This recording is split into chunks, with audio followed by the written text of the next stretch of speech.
नमस्कार. मराठ्यांना वेगळं आरक्षण नको, ओबीसी मधूनच आरक्षण हवं, अशी बहुतांश मराठ्यांची मागणी होती. याचं कारण म्हणजे वेगळं आरक्षण हे कोर्टात टिकणार नाही.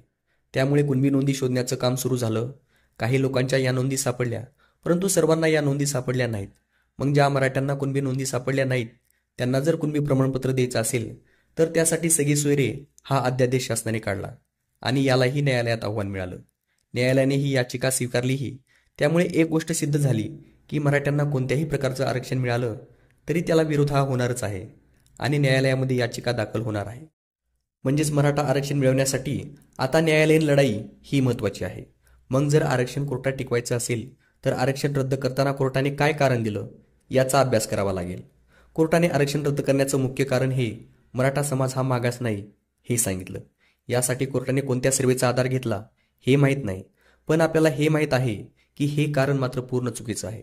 कारण आज बहुतांश मराठ्यांची आर्थिक स्थिती ही खूप हालाकीची आहे. मूठभर मराठे हे श्रीमंत असतील, पण बहुतांश मराठा हा गरीब आहे आणि हेच आपल्याला न्यायालयात सांगावं लागेल. त्यासाठी मराठा समाजाची योग्य आकडेवारी हवी आणि हे सर्व मराठा समाजाचा योग्य सर्वे केला तरच शक्य आहे. म्हणून मराठा समाजाचा सर्वे हा इमानदारीने व्हावा.